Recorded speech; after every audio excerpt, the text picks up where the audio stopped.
नमस्कार दोस्तों, आप सभी का स्वागत है यू एंड बी टीवी पर। दोस्तों, आज की तमाम बेहद बड़ी खबरें, मुख्य समाचार जो सामने निकल के आ रहे हैं, आपके लिए लेकर आए हैं इसी वीडियो में।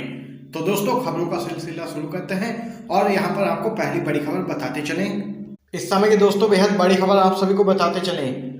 370-35A पर दबाव बनाएंगे बाइडेन, दोनों को कराएंगे बहाल। जम्मू एंड कश्मीर यूथ कांग्रेस नेता का बयान। ये दोस्तों बेहद बड़ी खबर इस समय के सामने निकल के आ रही है, आपको विस्तार से बताते चले खबर। अमेरिका के राष्ट्रपति चुनाव में जो बाइडेन की जीत पर जम्मू कश्मीर यूथ कांग्रेस के नेता ने कुछ ऐसा कह दिया जिसको लेकर अब विवाद खड़ा हो गया है। दरअसल जम्मू कश्मीर यूथ कांग्रेस के नेता जहांगीर सिरवाल ने एक वीडियो संदेश में कहा कि जो बाइडेन मोदी सरकार पर दबाव बनाकर जम्मू कश्मीर में आर्टिकल 370 और 35A को फिर से बहाल कराएंगे। कांग्रेस नेता ने कहा कि अमेरिका में जो बाइडेन और कमला हैरिस की जीत लोकतंत्र की जीत है। जहां तक भारत की बात है तो इससे जम्मू कश्मीर की राजनीति में कुछ सकारात्मक प्रभाव जरूर पड़ेगा। पूरी दुनिया में जिस तरह से इस्लामोफोबिया का डर फैलाया जा रहा है उसमें कुछ कमी जरूर आएगी। जहांगीर सिरवाल ने कहा कि जो बाइडेन के पूर्व के बयान देखें तो ऐसा लगता है कि जो बाइडेन भारत की सरकार पर दबाव बनाएंगे और आर्टिकल 370 और 35A को हटाने का फैसला वापस लेने के लिए कहेंगे। बता दें कि राष्ट्रपति पद के लिए चुनाव प्रचार के दौरान जो बाइडेन ने जम्मू कश्मीर से आर्टिकल 370 के प्रावधान हटाने के फैसले की आलोचना की थी। इसके साथ ही जो बाइडेन ने NRC और CAA पर भारत सरकार के रुख से भी नाराजगी जाहिर की थी। बाइडेन ने अपने पॉलिसी पेपर में भी कश्मीर असम मुद्दे का जिक्र किया है और चीन के मुस्लिमों और म्यांमार में रोहिंग्या मुसलमानों के हालत पर चिंता जाहिर की है। डेमोक्रेटिक पार्टी के कई बड़े नेता भी कश्मीर और CAA के मुद्दे पर मोदी सरकार के कदम की पहले ही आलोचना कर चुके हैं। तो यहाँ पर दोस्तों देख सकते हैं जम्मू कश्मीर यूथ कांग्रेस नेता का बड़ा बयान सामने निकल के आया है। 370-35A पर दबाव बनाएंगे बाइडेन, दोनों को कराएंगे बहाल। इसी के साथ दोस्तों एक और खबर आपको बताते चलें। किसान जत्थेबंदियों की चेतावनी, मालगाड़ियां नहीं चलाई तो अन्य राज्यों की पानी, बिजली और दूध आपूर्ति करेंगे बाधित। जी हाँ दोस्तों, खबर आपको बताते चलें। किसान जत्थेबंदियों ने कहा कि केंद्र सरकार व रेल मंत्रालय ने अगर 18 नवंबर तक मालगाड़ियां नहीं चलाई तो किसान अन्य राज्यों की पानी, बिजली और दूध की आपूर्ति को बाधित कर देंगे। भारतीय किसान यूनियन के जत्थेबंदी नेताओं ने कहा कि किसानों को मालगाड़ी चलने या फिर ना चलने से कोई फर्क नहीं पड़ता। हालांकि व्यापारी वर्ग को इससे खासा नुकसान झेलना पड़ रहा है। किसान तो बिना यूरिया व कीटनाशक के ही गेहूं की बिजाई कर देंगे, लेकिन किसान यूनियन के प्रधान जगसीर सिंह ने बताया कि रेलवे ने 13 नवंबर तक मालगाड़ियों के संचालन की बात कही है। अगर ऐसा नहीं किया तो पंजाब से पानी, बिजली व दूध की आपूर्ति बाधित करेंगे।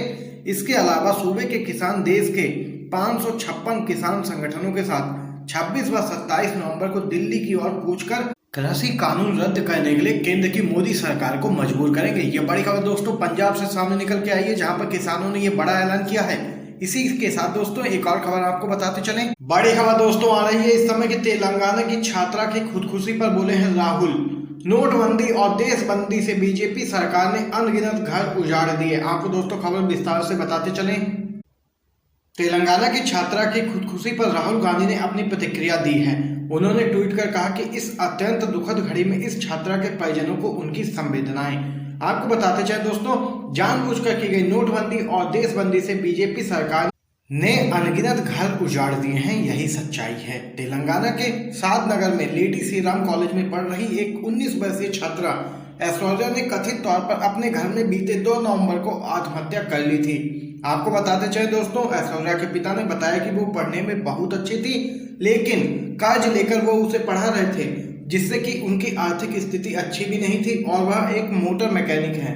पिता के मुताबिक लॉकडाउन से उन्हें तगड़ा झटका लगा था और वह बेटी की पढ़ाई के लिए पैसा नहीं जुटा पा रहे थे। राहुल गांधी ने इस खबर के सामने आने के बाद बीजेपी सरकार पर निशाना साधा है।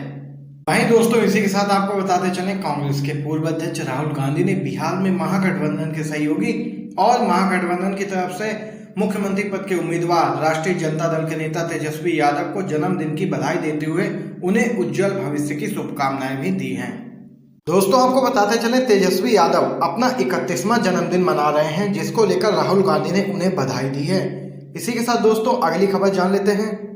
बड़ी खबर दोस्तों पश्चिम बंगाल से सामने निकल के आ रही, जहां पर महिला पत्रकार के सवालों से परेशान हुए अमित शाह तो बोले पूर्व IAS। पहली बार किसी पत्रकार से सामना हुआ है अमित शाह का। खबर दोस्तों आपको बताते चलें, साल 2014 में जब से केंद्र में भारतीय जनता पार्टी की सरकार कायम है तब से ही लोकतंत्र की चौथे स्तंभ मीडिया की नींव डगमगाने लगी है। कुछ मीडिया हाउस को छोड़कर आजकल सभी पत्रकार मोदी सरकार की गोद में बैठे हुए हैं। कुछ चुनिंदा पत्रकारों को छोड़कर किसी भी पत्रकार में इतनी हिम्मत नहीं है कि मोदी सरकार की जन विरोधी नीतियों और फांसीवाद के खिलाफ कुछ भी बोल सके।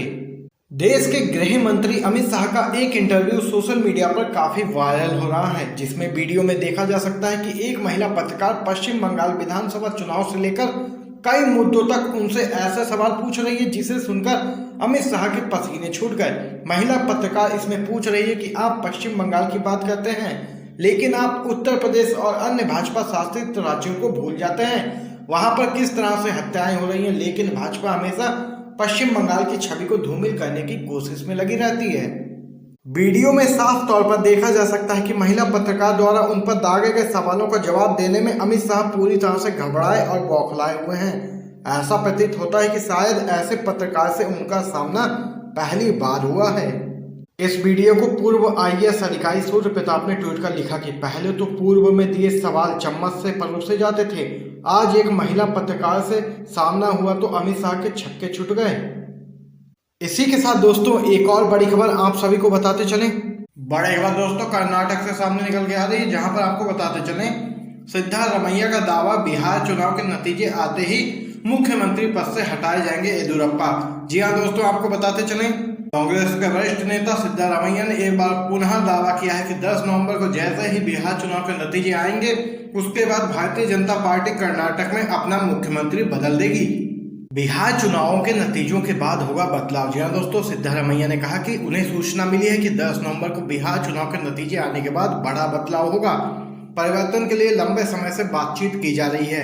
शिवमोगा में उन्होंने संवाददाताओं से कहा कि भाजपा में 2 से 3 गुट हैं और बदलाव के लिए 6 महीने से भी अधिक समय से बातचीत चल रही है। उन्होंने कहा कि उनके पास जो सूचना है उसके मुताबिक केंद्रीय नेतृत्व भी बदलाव चाहता है क्योंकि इस सरकार में भ्रष्टाचार चरम पर है। इससे पहले भी सिद्धारमैया ने कहा था कि 10 नवंबर को उपचुनाव के नतीजे आने के बाद येदियुरप्पा को मुख्यमंत्री के पद से हटा दिया जाएगा।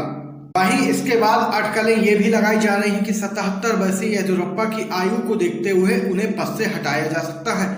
इसी बीच दोस्तों एक और खबर आपको बताते चलें। खबर दोस्तों मध्य प्रदेश उपचुनाव को लेकर नतीजों से एक दिन पहले कांग्रेस सांसद का दावा 20 से अधिक सीटों पर मिलेगी जीत। जी हाँ दोस्तों, खबर आपको बताते चलें। राज्यसभा सांसद और कांग्रेस के नेता विवेक तन्खा ने कहा कि उनकी व्यक्तिगत और सार्वजनिक तौर पर जिससे भी चर्चा हुई है उसके मुताबिक 22 विधायकों की गद्दारी और पाला बदलने के एवज में 35 करोड़ की रकम लेने की बात जनता भी महसूस कर रही है। विधायकों की खरीद फरोख्त और पार्टी से की गई उनकी गद्दारी को देखते हुए नतीजों में कांग्रेस की जीत लगभग सुनिश्चित है। कांग्रेस नेता विवेक तन्खा ने सभी मुद्दों पर बीजेपी की जमकर घेराबंदी करते हुए कहा कि बीजेपी ने प्रदेश में राजनीति की गलत परंपरा की शुरुआत की है। चुनी हुई सरकार को गिराने की बात हो या फिर लालच देकर विधायकों को अपनी पार्टी में शामिल करवाने का मसला। उन्होंने कहा कि जनता भी समझ रही है कि बीजेपी राजनीति को किस ओर लेकर जा रही है। उन्होंने दावा किया कि कांग्रेस के विधायकों को तोड़कर अपने पाले में शामिल करने और उन्हें कर्नाटक के होटल में ठहराने से लेकर हवाई जहाज तक का खर्च भारतीय जनता पार्टी ने उठाया है। उन्होंने कहा कि इसके सबूत भी उनके पास मौजूद हैं। वहीं दोस्तों आगे आपको बताते चलें, वहीं पूर्व मुख्यमंत्री कमलनाथ के मंत्रिमंडल में कैबिनेट मंत्री रहे कंप्यूटर बाबा के इंदौर स्थित आश्रम पर बुलडोजर चलाए जाने पर भी सांसद विवेक तन्खा ने ऐतराज जाहिर किया है। इसी के साथ दोस्तों एक और खबर आपको बताते चलें। हार के बाद अमेरिकी राष्ट्रपति डोनाल्ड ट्रंप को यरूशलेम नगर से मिला जॉब का ऑफर। जी हाँ दोस्तों, जहां एक तरफ व्हाइट हाउस की दौड़ में डोनाल्ड ट्रंप के हार जाने के बाद यरूशलेम के नगर निगम ने उनसे कहा कि वह चिंता ना करें क्योंकि यहां पर उनके लिए ऐसे कई पद रिक्त हैं जिनके लिए आवेदन देने की वह संभवतः योग्यता भी रखते हैं। नगर निकाय के फेसबुक पेज पर जॉब बोर्ड का लिंक साझा किया गया है और लिखा गया, डोनाल्ड ट्रंप आपको चिंता करने की जरूरत नहीं है, हमारा नया यरूशलेम जॉब बोर्ड प्रतिदिन नई पेशकशों के साथ अपडेट किया जाता है। ये बड़ी खबर दोस्तों सामने निकल गई, जहां पर हार के बाद डोनाल्ड ट्रंप को मिला है नगर निगम से जॉब का ऑफर। इसी बीच दोस्तों एक और खबर जान लेते हैं। एग्जिट पोल आने के बाद सुरजेवाला बोले बिहार ने बदलाव के लिए किया है मतदान। दोस्तों आप सभी को बताते चलें, बिहार विधानसभा के अंतिम चरण के मतदान की समाप्ति के बाद सभी एग्जिट पोल में मुख्य विपक्षी आरजेडी महागठबंधन को जीत मिलती नजर आ रही है। वहीं कांग्रेस ने एग्जिट पोल सामने आने के बाद कहा कि बिहार ने बदलाव के लिए मतदान किया है। पार्टी के मुख्य प्रवक्ता रणदीप सुरजेवाला ने संवाददाताओं से कहा कि हमें पूरा विश्वास है कि बिहार ने बदलाव के लिए वोट किया है। उन्होंने कहा कि बिहार एक ऐसी सरकार चाहता है जो युवाओं को रोजगार, किसानों को न्यूनतम समर्थन मूल्य प्रदान करे तथा शिक्षा और स्वास्थ्य सेवा सुनिश्चित करे। गौरतलब है कि बिहार विधानसभा चुनाव से संबंधित एग्जिट पोल के अनुसार आरजेडी नीत विपक्षी महागठबंधन को सत्तारूढ़ एनडीए पर बढ़त मिलती दिख रही है। कम से कम 3 एग्जिट पोल में महागठबंधन को स्पष्ट बहुमत मिलने का अनुमान लगाया गया है।